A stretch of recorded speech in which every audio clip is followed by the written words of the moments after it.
Everyone, BPSC mains optional paper के अंदर बदलाव आया है। खबर तो कल ही बदलाव आ गया, तो खबर तो मिल ही गई थी, बट मैं कहीं और था, थोड़ा बिजी था, इसके कारण मैं वीडियो नहीं बना पाया। अभी क्या चल रहा है ये मुझे नहीं पता, बट एक स्टूडेंट ने ही मुझे बताया है कि साहब ने बाइट भी दिया है, एक इंटरव्यू दिया है कि क्यों हम लेके आए। मैंने नहीं देखा है, अभी तो कुछ नहीं कह सकते, लेकिन इतना डाउट क्रिएट हो चुका है, इतना मतलब इतना संदेह के घेरे में आयोग आ चुकी है कि उसकी सही या गलत कोई भी चेंजेस जो आता है ना, उस पर हमें डाउट ही होता है, और होना भी चाहिए। एक्चुअली ये किस दिमाग के हैं ये लोग, ये समझ में नहीं आता। मतलब ये लोग इंसान तो इंसान की कैटेगरी में रखना बड़ा मुश्किल काम है, क्योंकि इंसान के पास दिल और दिमाग दोनों होता है, और ये दोनों बेच के आए हैं। बैठे हैं भले चेयर पे, संवैधानिक पोस्ट पे हैं, लेकिन ये पोस्ट कुर्सी की अपनी जगह है, लेकिन कुर्सी पे बैठे जो लोग हैं उनके वो पत्थर के, इंसान तो नहीं है। क्योंकि इंसान तो थोड़ा यहां पे होता, एक तो आप, और सामान्यतः नियम क्या होता है, खेल के बीच में नियम नहीं बदले जाते। साहब ने कहा था, बट साहब ने बदल दिया, क्योंकि ये उनके लिए खेल नहीं होगा, ये पढ़ाई है, खेल थोड़ी ना है। खेल तो पीटी के एग्जाम में जो हुआ है वो खेल है, जिसको नहीं बदल सकते रिजल्ट देने के बाद। तो खैर इन्होंने बदल दिया। कोई बदलाव आता है उसके लिए टाइम दिया जाता है, साहब ने तो बदल दिया। अब साहब ने बदल दिया, थोड़ा टाइम दे देते तो अच्छा लगता। और दूसरी चीज ये होती, कोई बदलाव आता है उसके लिए अगले एग्जाम से उसको अप्लाई किया जाता है, साहब ने अभी ही कर दिया। तो इसलिए कहा गया है कि अब किस दिमाग के हैं, है भी कि नहीं, संदेह तो उठता है इस पे। बड़ा अजीब टाइप के इंसान है यार, मतलब समझ में नहीं आता क्या कर रहे हैं क्या नहीं, क्या मतलब क्या सोचते हैं और क्या कर डालते हैं, क्या पूछते हैं, विकल्प क्या देते हैं मेंस में भरने का, और करते क्या है। इनका तो कोई हिसाबी किताब समझ में नहीं आता। क्या पढ़े आदमी, तो और टाइम दे नहीं रहे। कभी तैयारी किए हैं कि नहीं किए हैं, कैसे बन गए ऑफिसर, अजीब है, मतलब कुछ नहीं कहा, बड़ा बड़ा दुविधा है। खैर अभी इस टॉपिक पे आते हैं। देखो यहां पे इन्होंने बदलाव लाया, मैं पर्सनली इस बदलाव से खुश हूं, मुझे नहीं दिक्कत है, क्योंकि मुझे लगता है ये बदलाव स्टूडेंट के हित में, इसमें दो राय नहीं है, ये बदलाव ठीक। इतनी हड़बड़ी क्यों मची थी कि 67 में लागू कर रहे हो?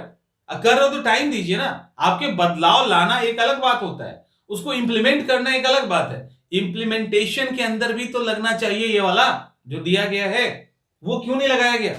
और आपने ले आए आप, तो स्टूडेंट को टाइम तो दीजिए। रोबोट थोड़ी ना है कि उसके अंदर सॉफ्टवेयर में फिट हो जाएगा, क्योंकि एक तरीका होता है पढ़ने का, एक पैटर्न होता है, हमें पता होता है, उस पैटर्न के अकॉर्डिंग पढ़ते हैं। इसमें छात्र की तो गलती नहीं है। आप बीच में नियम बदलेंगे तो फिर दिक्कत तो होगी। अभी दिक्कत यहां पे बदलाव है, बेसिकली क्या हुआ है, बदलाव को लेके जरूर धमा चौकड़ी मच रही होगी यूट्यूब पे, ये तो होगा ही, कुछ चल रहा होगा। लेकिन अब देखो बदलाव क्या हुआ है।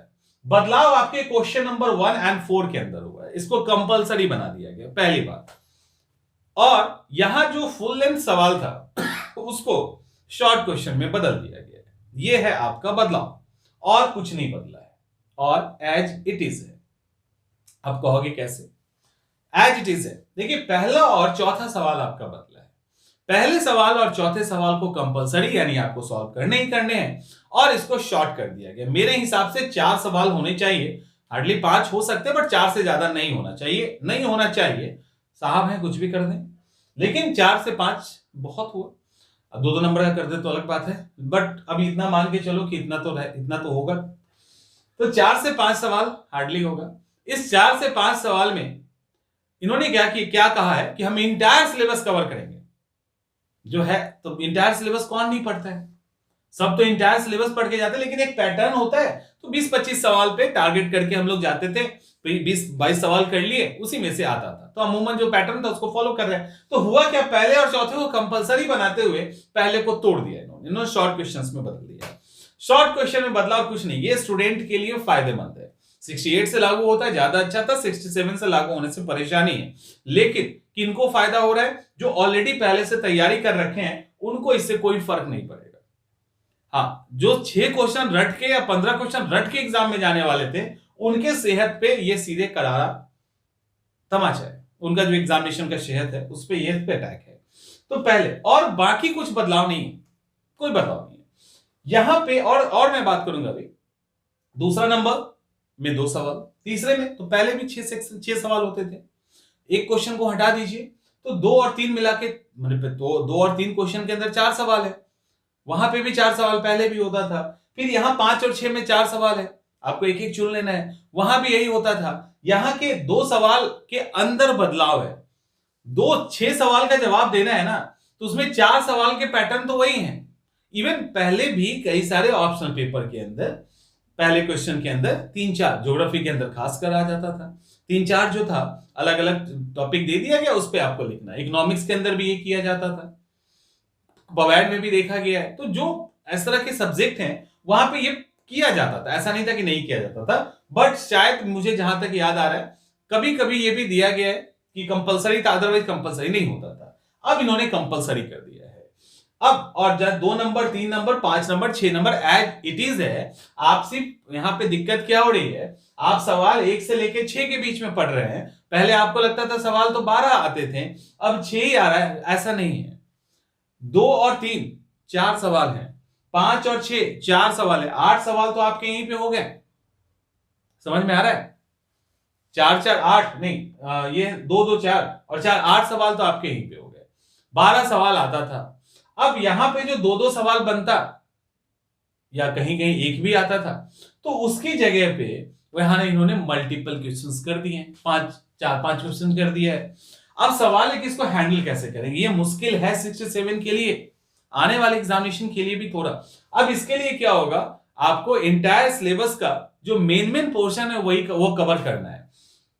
और लंबा सवाल लिखना थोड़ा सा इजी होता है, शॉर्ट में लिखने में उसके लिए एक अलग प्रैक्टिस चाहिए। तो शॉर्ट की प्रैक्टिस करने के साथ, क्योंकि वहां पे आपको उतने ही क्वेश्चन में सारे कंटेंट पुट करने हैं।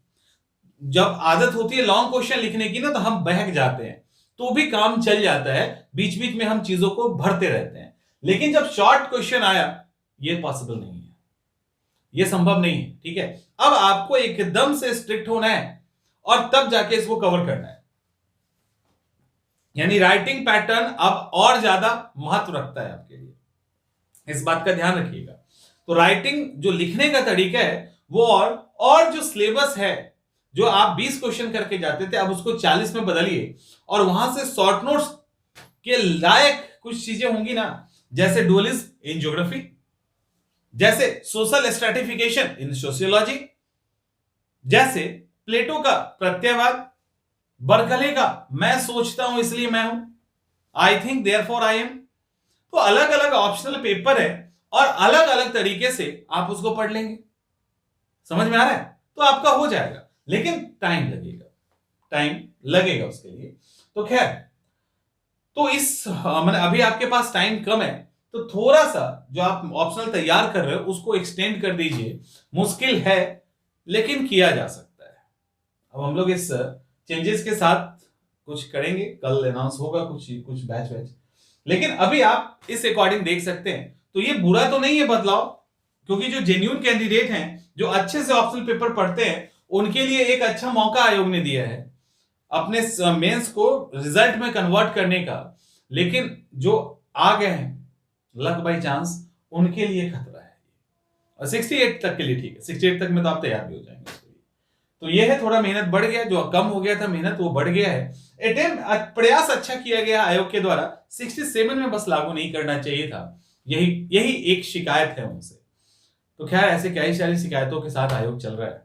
मिलते हैं हम लोग अगली वीडियो में, तब तक देखते हैं कुछ ऐसा प्लान हुआ तो मैं आपको बताऊंगा।